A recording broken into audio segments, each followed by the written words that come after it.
Good evening. Good evening. The human world lives a three-dimensional life. In very ancient days, men lived mostly by the body, their strength. Their mind was used very little, and if they did not have physical strength or physical power, they didn't survive. But as we come down through the ages, the mind of man developed,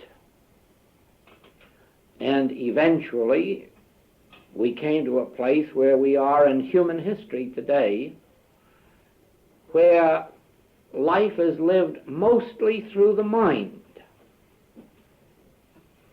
Almost every activity of life requires some skill or some power of the mind, and the body is merely the instrument through which we exist. We walk around or we ride around.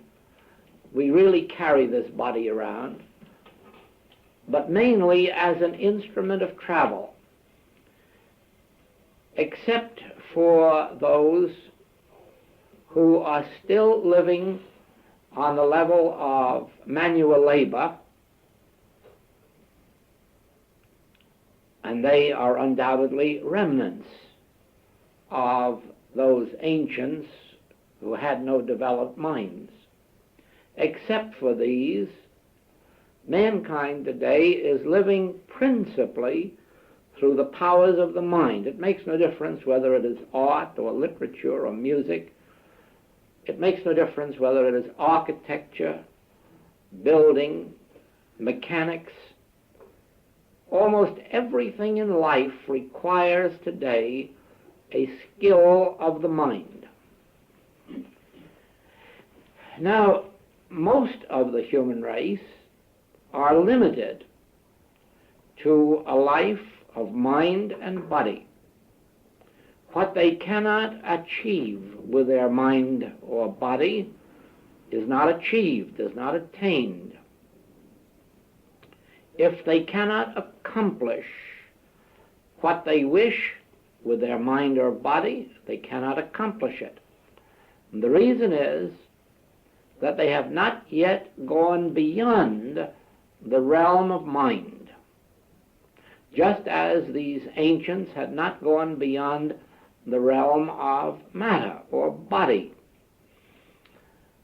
Now, if all of the world were to continue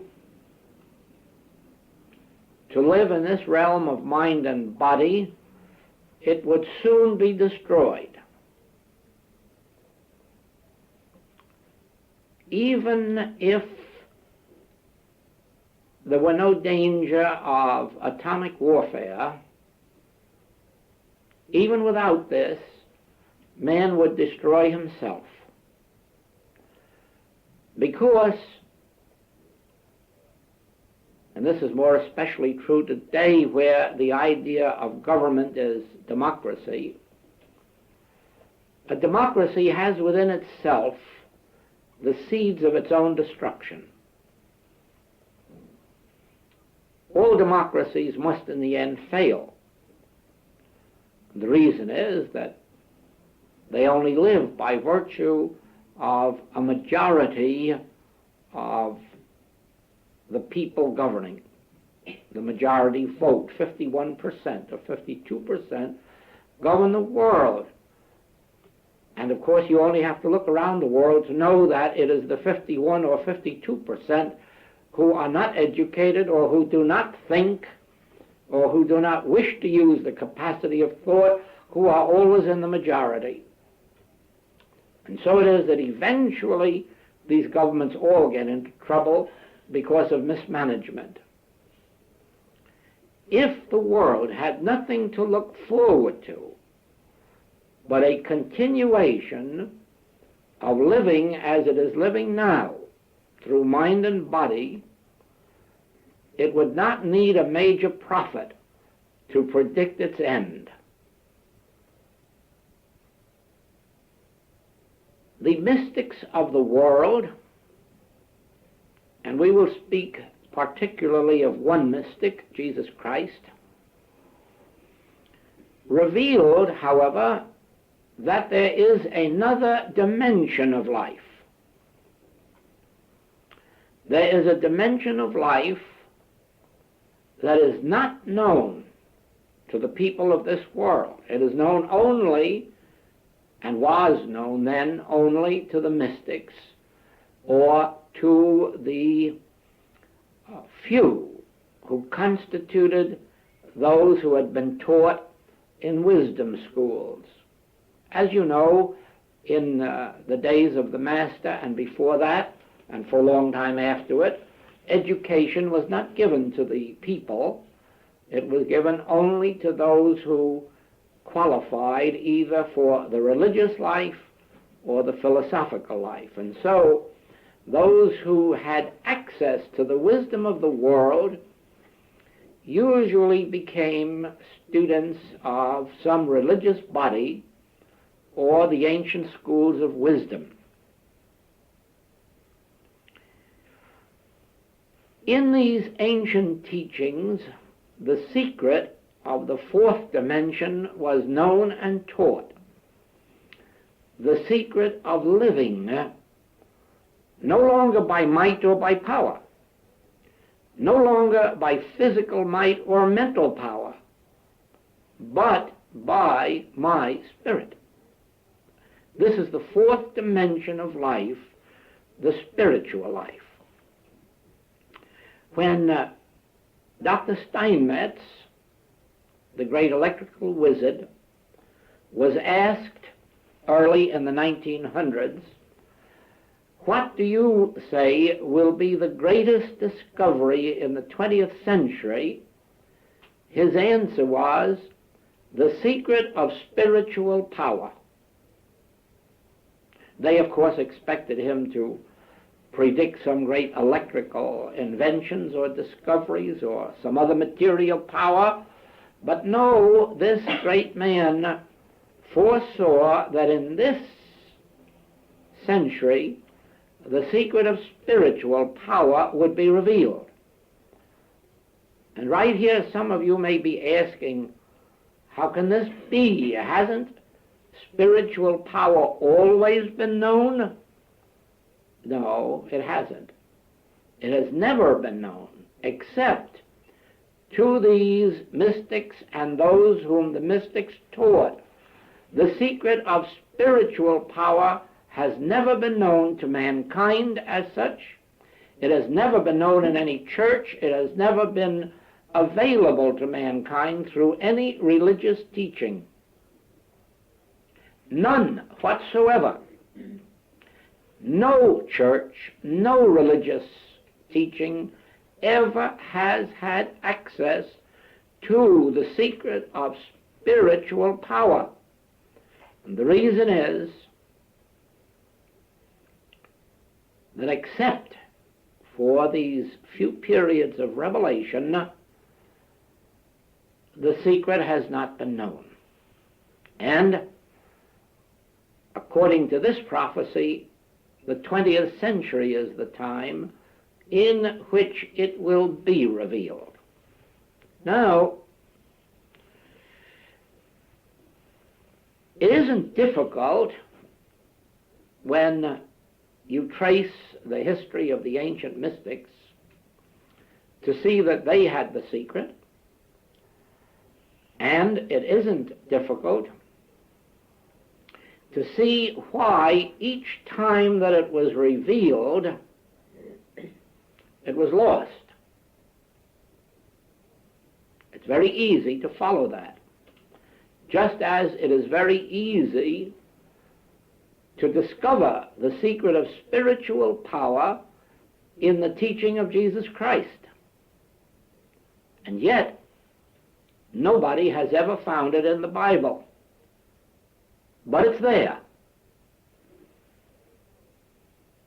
Also, as you trace back through the ages, you can see why, even after he revealed it, that not even his disciples caught it.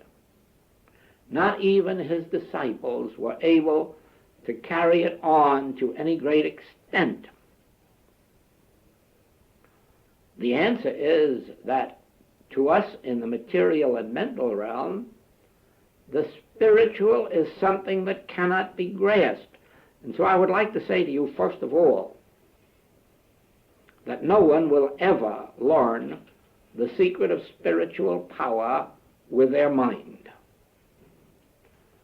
The secret of spiritual power will only be learned as you develop the transcendental consciousness, that consciousness which does understand and apprehend the nature of spiritual power. You have heard it expressed this way, that only the Christ can recognize the Christ. In other words, let us go back in time now to that scene of the Master talking to his disciples. And he says to them, "Whom do men say that I am?" Well, you're a Hebrew prophet, reborn, resurrected, or another incarnation of Hebrew prophets. "Whom do ye say that I am?" Notice the difference between who do men say that I am, whom do ye say that I am. And the reason for that difference is that the Master has been teaching these disciples, has been lifting them in consciousness, and he expects that they will know something that man doesn't know. Mankind, the others in the world. And surely enough, one of them at least did, Peter. He said, "Thou art the Christ, the Son of the living God." And the Master answered, "Flesh and blood hath not taught you this." In other words, you did not learn this with your mind. You didn't learn this in books. You didn't learn this in the church. But your Father within you revealed it to you. That word Father is one of the secrets. What is the Father within you? Now, the Father isn't a man. The Father isn't a male. What is the Father within you? When you awaken to this, you will understand all of the Bible passages that refer to Father and the Father's house, or any other reference to house that doesn't mean a residence. And you'll know that house means consciousness. In other words, the Father consciousness in you revealed this to you. Not the man consciousness, not the human consciousness, the Father consciousness of you. In other words, you have developed something higher than a human brain and a human wisdom. You have developed a spiritual consciousness, a divine consciousness, which we now call the Father consciousness. You find the same experience in the story of the prodigal, who returned to his father's house. Now let no one believe for a moment that this means that he returned to his paternal home. It doesn't mean that at all. It means that he returned to his primal estate, which is divine consciousness. He had fallen from it into human consciousness and ended up where human consciousness always must end up, because it is dependent on externals. But he returned to his Father's house, to the Father consciousness, which was his original heritage. The whole story of the prodigal son, being originally the son of a king, has no reference at all to his human status. It refers to the fact that he was the son of God. In other words, he had divine consciousness, God consciousness or Christ consciousness, but for one reason or another, he doesn't enjoy that feeling of looking to something greater than himself, and he comes down to the carnal mind, the mortal mind, the human mind level, the human level of life. We have experiences of that all through spiritual history, where there have been people somewhat spiritually minded and ordained who have lived in religious bodies, organizations, and at some period in their life went bad, went back to the ways of the world, or decided to use their knowledge for personal reasons. And that is the reason that we have the illustrations in history of white brotherhoods, people composed of spiritually minded men and students, and then all of a sudden the development of black brotherhoods. But the black brotherhoods were made up of members of the white brotherhood who went wrong.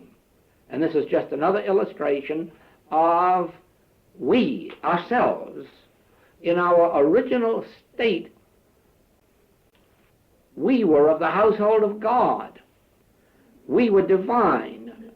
We had no consciousness of our own. We had no mind of our own. God was our consciousness, and we, as children of God, were heirs and joint heirs to all the heavenly riches. We lived not by might nor by power. We lived by the Spirit of God. But somewhere in our ancestry that didn't please, and somebody wanted to be something of themselves. And so we come to experiences like the prodigal son or Adam and Eve, who also lived in Eden under divine consciousness, without working for a living, without warfare, without strife. But all of a sudden they accepted the belief in two powers, good and evil, and then we find them our ancestor, bringing us into the world under the law of two powers and compelling us to live as prodigals under the law, under the karmic law of good and evil. Because of these experiences, the revelation of the nature of spiritual power has been lost each time that it has been given to the world.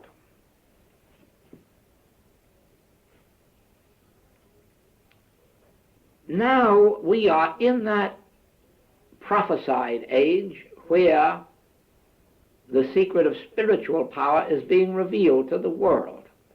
And in a measure, it has begun to change situations in the world. And it has only begun because it has only begun to find an outlet in human experience. The major question that must come to your mind at this moment is this: what about those who do not have this divine consciousness? What about those who are in this human picture? Are they forever to be deprived of the opportunity of attaining spiritual consciousness? And the answer is no. Nobody can ever be deprived of that opportunity. The question involved is, to what extent is the world prepared to go through the studies and the practices that will enable them to evolve this divine consciousness which is already theirs, just as it was already the consciousness of the prodigal son, but requiring his conscious return to it. Now, we also have the Father's house, the Father's consciousness, but first of all, we have to recognize and acknowledge, as he did, that we're not making a very good go of life. We are not making a great success of running this world. And that if we continue in the same mind that we are, we will watch what has happened several times in history, civilizations wiped out. When you hear these threats today of wiping out civilization, at first you're apt to believe, oh no, that could never happen. Or maybe you'd believe that, oh, God will prevent it happening. Well, don't delude yourselves that way. It has happened in China, it has happened in India, it has happened in Greece, it happened in Europe in the Middle Ages. Civilizations have been wiped out before, and there wasn't any God to stop them being wiped out. You've watched it nearly wiped out in this generation with 3 wars, and there wasn't any God to stop it. And don't you think for a minute that unless this secret of spiritual power is brought into the world's experience today, don't you think for a minute that this world can't be blown up again? Whether by atomic power or whether by fools voting the kind of people into office they do, makes no difference. The possibilities are there. And the only way out is not through the mind that got us into trouble, but through that mind which was also in Christ Jesus. The mind endowed with spiritual power. In this new Bible, which has just been recently released in England, which incidentally is a very interesting book, even if it isn't beautiful poetry, there are some passages in it that are very interesting. I haven't read the whole book thoroughly, so I can't tell you much about it, but I'm going to tell you about one passage which struck me very quickly, and that is where the Master is taking his departure from this world, ascending, and he says to the disciples, "Remain in this city until you are empowered from on high." Now this is a tremendous thing. Remain in this city until you are empowered from on high, from heaven.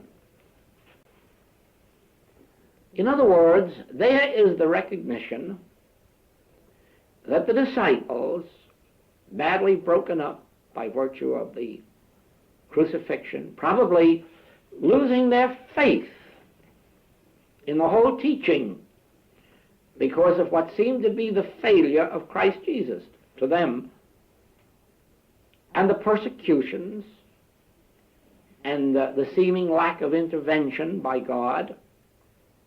You can imagine that they were in chaos. No wonder Peter denied the Master 3 times, and all the rest of the disciples were conspicuous by their absence.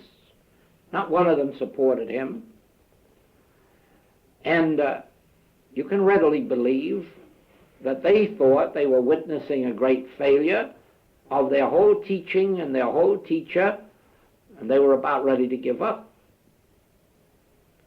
But the Master, discerning this, cautions them, "Remain in this city until you are endowed, empowered from on high." Now, we today are in the situation where we say to ourselves, there's no use of me going out and humanly trying to get this candidate elected or that one. There's no use humanly trying to change situations, because that's not the ultimate answer.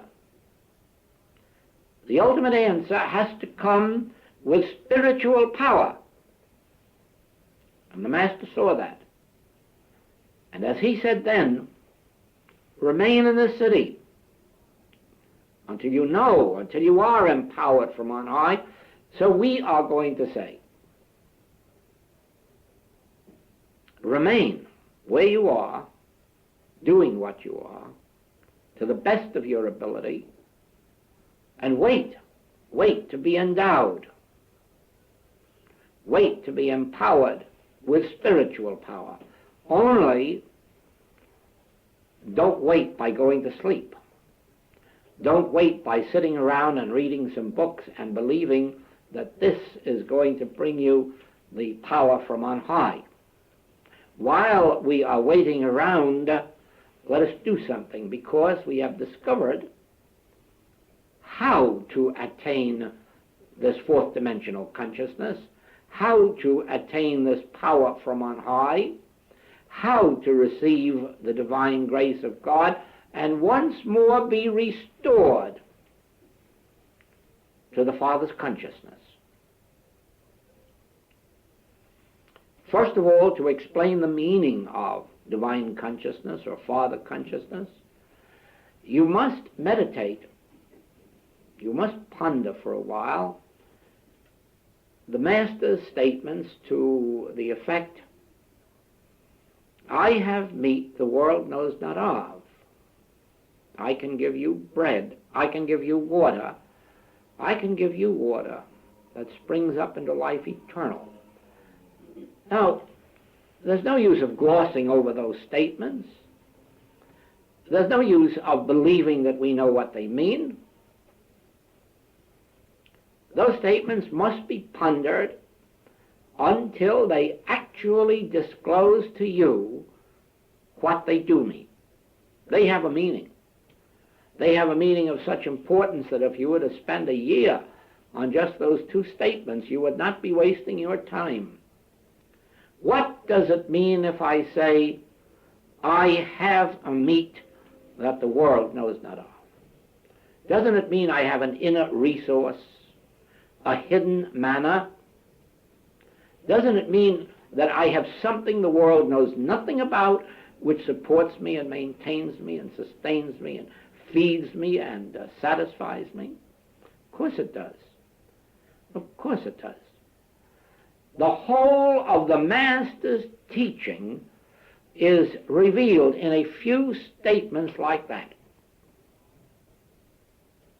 The Father within me doeth the works. I of my own self can do nothing. So it isn't anything physical or mental that I'm doing that is bringing about the miracle of healing and feeding and raising the dead and forgiving sinners.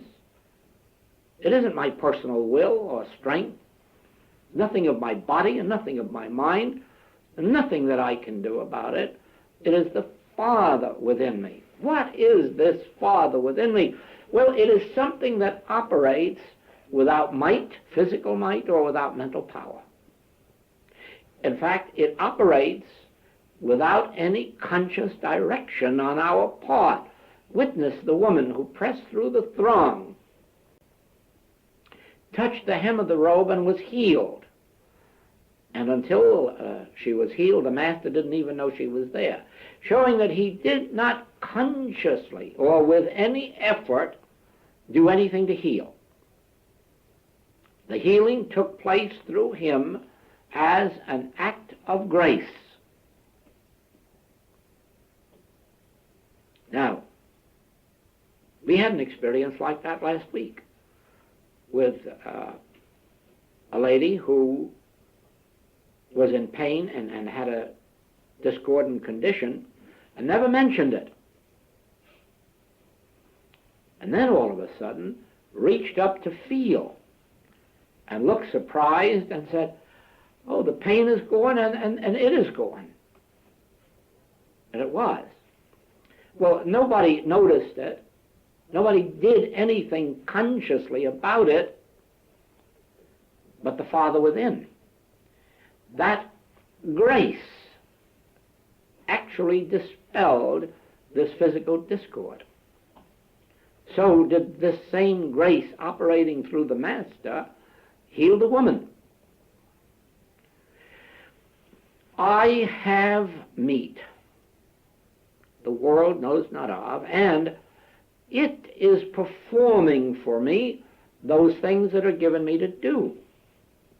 It is perfecting for me those things which concern me. Not I, but it.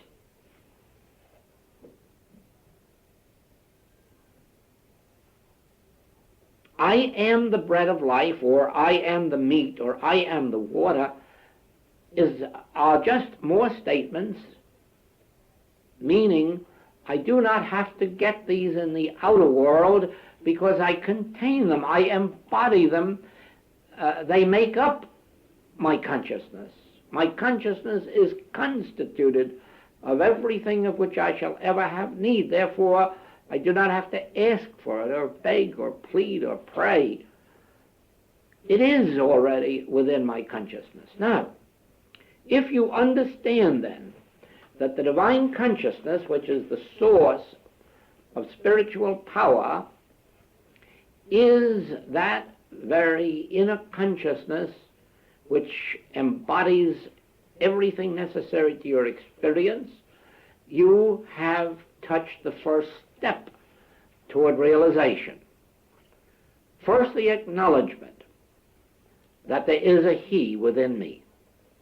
The acknowledgement that there is a divine consciousness within me which I do not manipulate, I do not influence.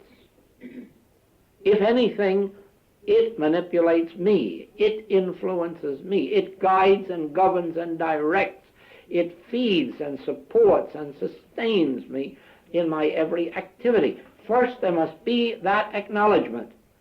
There is a Father within me, or the kingdom of God is within me, or the divine consciousness is my real consciousness.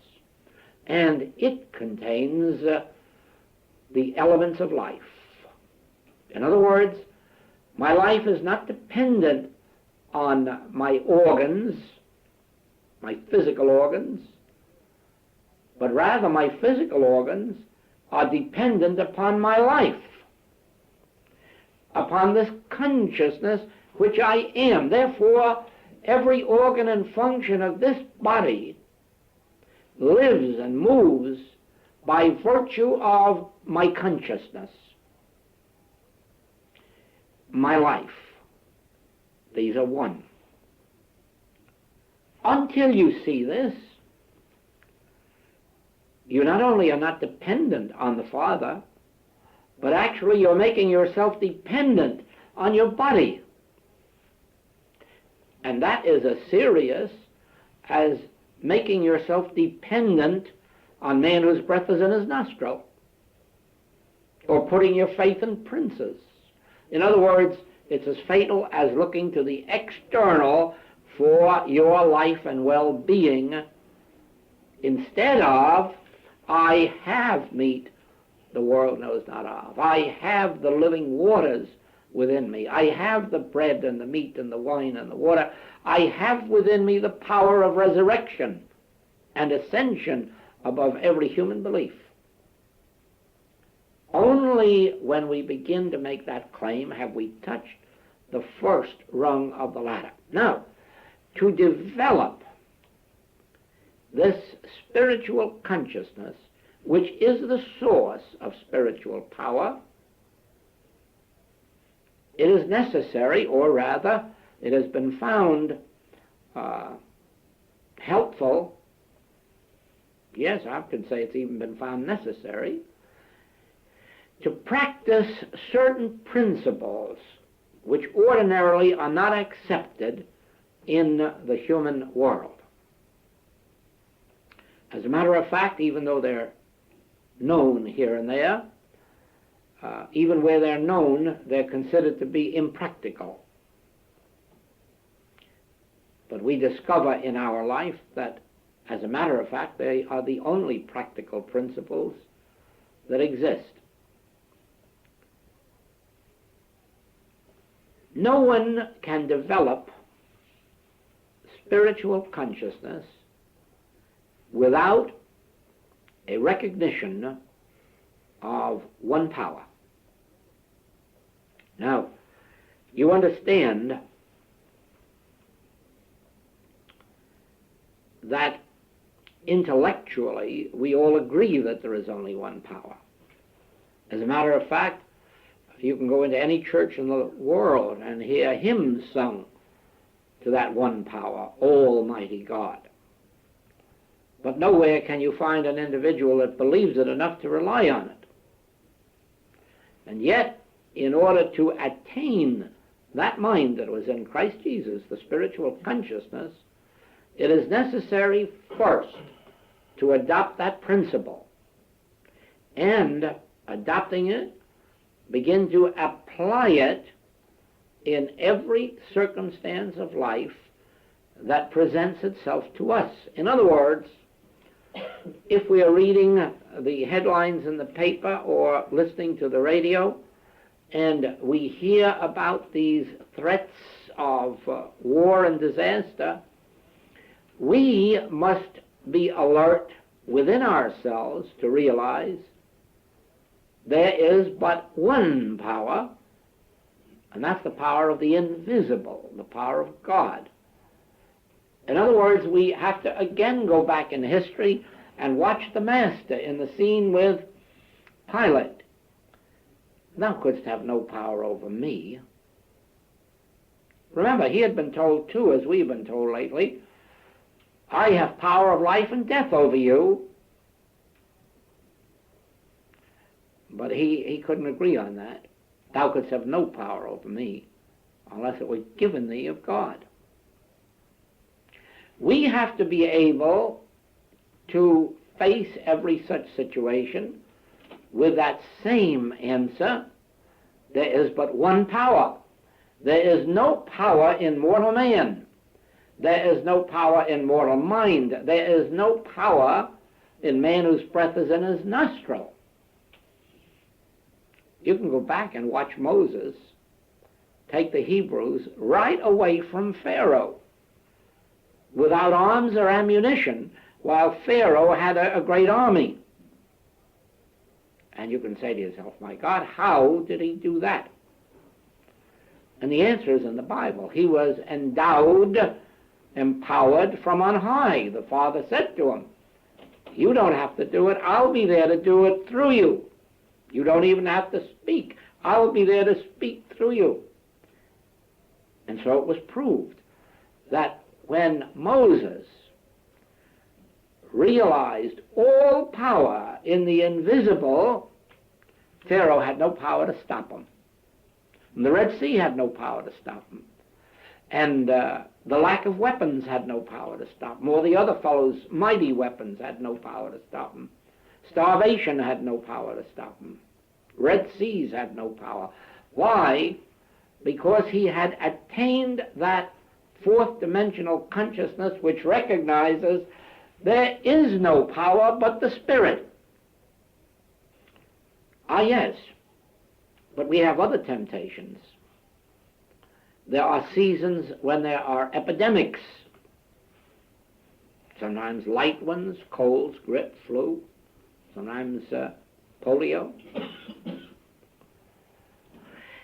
Here too, if we are to develop that consciousness, which is the source of spiritual power, we have to be able to face every such situation with, no, you have no power, except whatever power is derived from God, because there cannot be an infinite God of spirit and material power too. Choose ye this day whom you will serve. The belief that there is material force and power, or the truth that the Spirit within me is the only power. We're always being faced with business conditions. Sometimes there's a boom and sometimes there's a depression. Sometimes the banks tighten up. Sometimes the currency goes off. Everyone is faced with those conditions. But if we are to live not by might nor by power, but by spiritual law, we have to be able to say, none of these things move me. None of these things move me, because to me there is no power in the external realm. All power is the Spirit that is within me, and it is the Spirit within me that governs the world. It is the Spirit within me that is the law under this universe. And we prove it in our individual lives, gradually in the lives of our family, then into the lives of our students, and on out into the wider world. But we have to make a start, and the start is always with ourselves. Unless I can bring myself to some measure of conviction that there is but one power, and that's the Spirit within me, and I'm fed by that power, satisfied by that power, maintained and supported and sustained by that power, so that gradually this world out here just becomes a place to move through, not one to be dependent on or victimized by.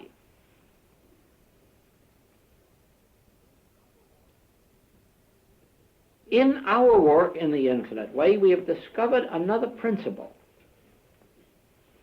And this principle has been one of the most potent in developing the spiritual faculties.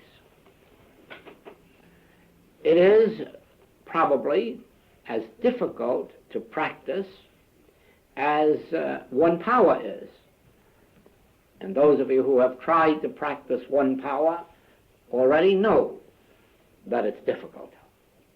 And this one is equally difficult, but equally important and equally necessary to the development of divine consciousness. And that is the principle of impersonalization.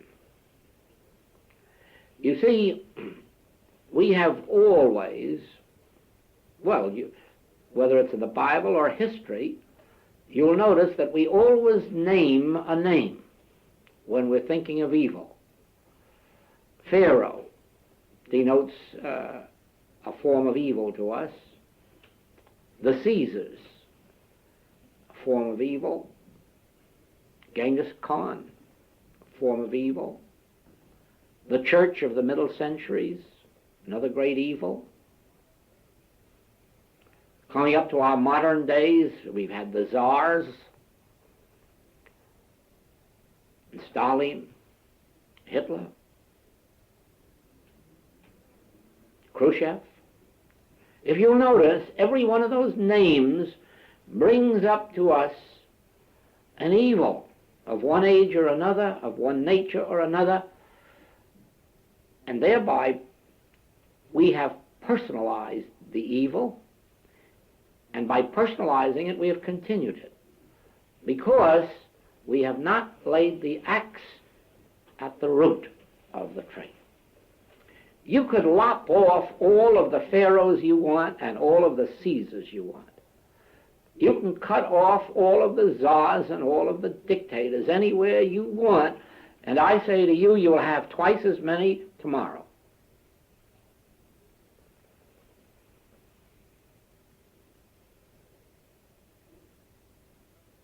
The reason is that none of those men are evil or ever were. Evil never had its source in them, for if it did, by destroying them, you would have destroyed the evil. It's like this stupid thing of assassination. They assassinate a king or they assassinate a dictator. How stupid can mankind be? Another one takes his place. Man isn't evil. Man is only the instrument through which or as which the evil operates. And if you could assassinate all of the evil people on earth today, you'd have a new crop tomorrow. Until we lay the axe at the root of the tree, until we recognize that evil is an impersonal thing. It has been given many names. In ancient days they called it the devil. They were nearer right than you have any idea, because the devil isn't a man. The devil isn't a person. The devil really is something not man, impersonal. They were nearer right than they knew.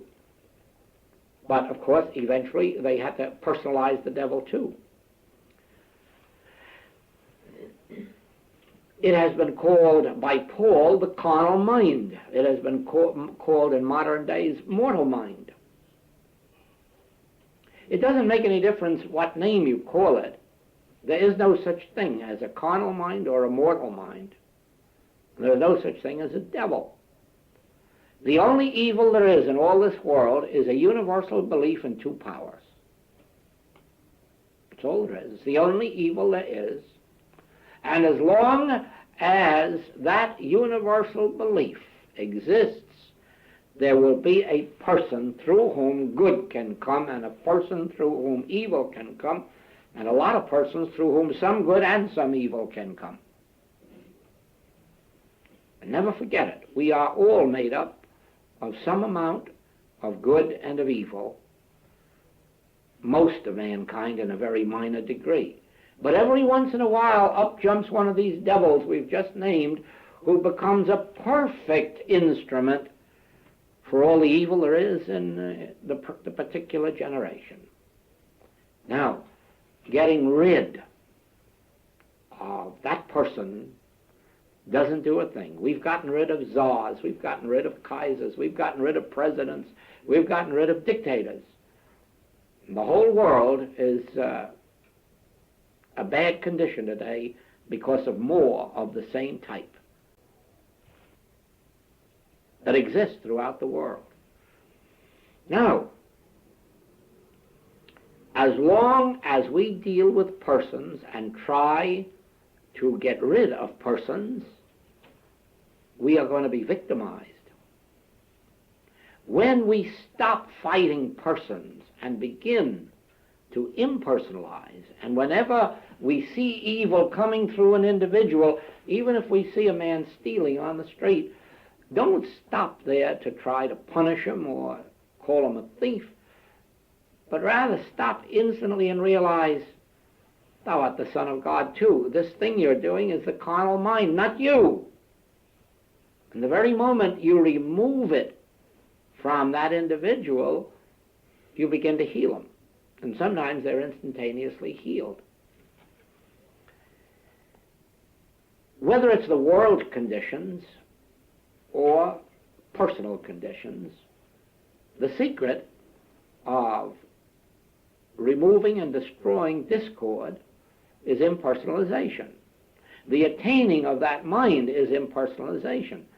We, in our healing work, have been proving this for a good many years.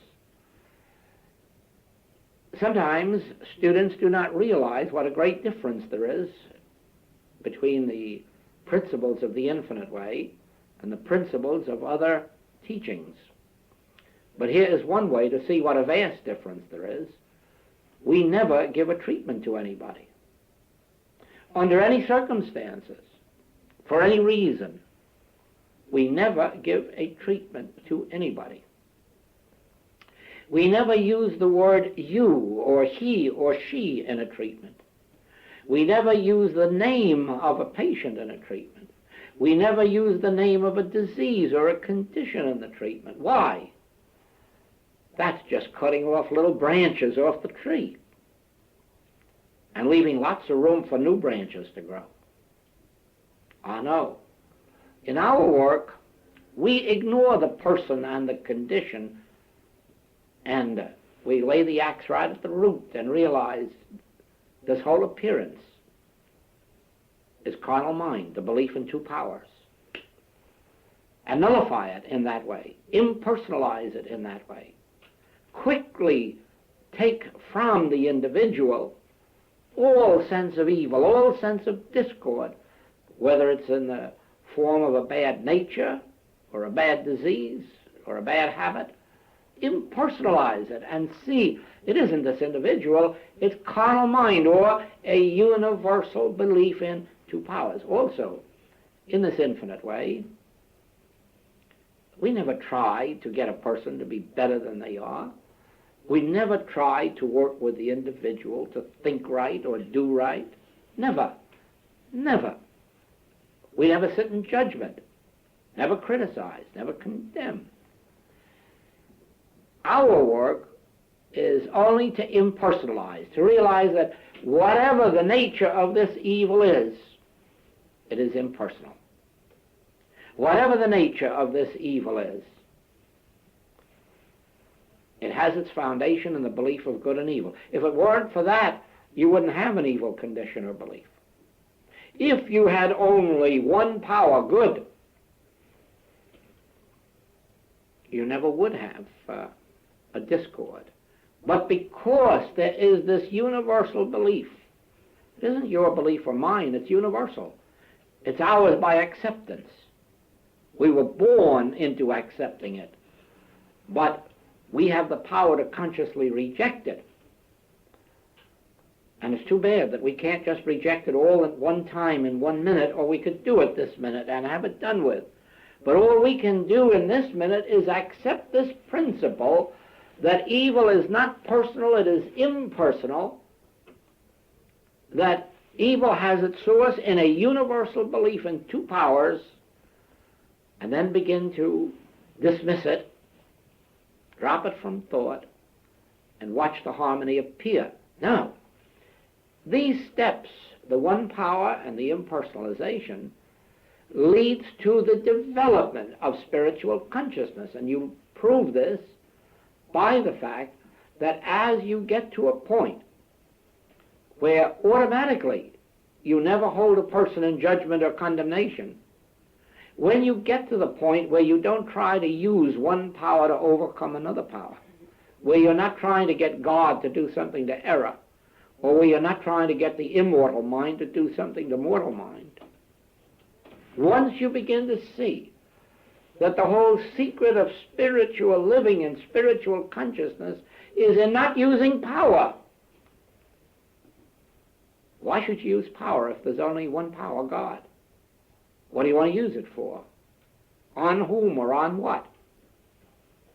And what do you need any power for to correct the belief in two powers? All you need is an acceptance up here. It's a completely an activity of consciousness. I consciously realize that there cannot be an infinite God spirit and matter. I cannot consciously accept the fact that there is an infinite God good and an evil person, or an evil condition, or an evil being. Therefore, it sums itself up into, I cannot accept an infinite God and something else. Then, when I have trained myself to that, and I'm no longer using the power of mind or the power of spirit, I'm in spiritual consciousness, and I have the secret of spiritual power. Spiritual power has been discovered and revealed. Spiritual power is a power that cannot be used.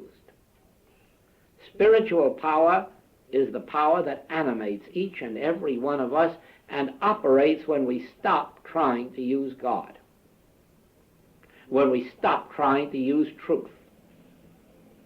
Spiritual power functions in our life the moment we surrender everything that we ever knew and begin to realize, I and my Father are one. What have I been struggling about? What have I been mentalizing about? What have I been using God for? I and my Father are one. Son, thou art ever with me, and all that I have is thine. What am I fighting for? What am I trying to achieve? I and my Father are one, and that one is spirit. But if that's true about me, it's true about you. Then we have to look out at all of these worldly appearances and say, now, I'm like Peter. I know who you are. You're the Christ. I don't care who you are. You're the Christ. Now I can see through this mortal appearance, and I can see who you are, the Christ. And I don't care if you're all the Mr. K's there are in the world. You're the Christ. And that power of evil that you're talking about isn't even a power. So bluster, if you like. And we have to say that every once in a while when we're faced with serious conditions of sin, disease. And it tries to bluster and show us that it has the power of life and death over someone. And we have to look at it and say, go ahead, bluster. Go ahead. Let's see what you can do. Let's see where you get your authority, where you get your ordination. And that is when it begins to curl up and disappear. When you can look at it and say, come on, let's see you do something. Let's see if you have an inherent meet the world knows not of. I don't think you have. I have, but the belief in two powers hasn't. The appearance hasn't. So then you're going to discover that the nature of spiritual power is being. And it's being spiritual power here and now. And it's functioning here and now. And there's no other power functioning here and now. And whatever of discord there is here is because of the degree in which we still accept the universal world belief in two powers.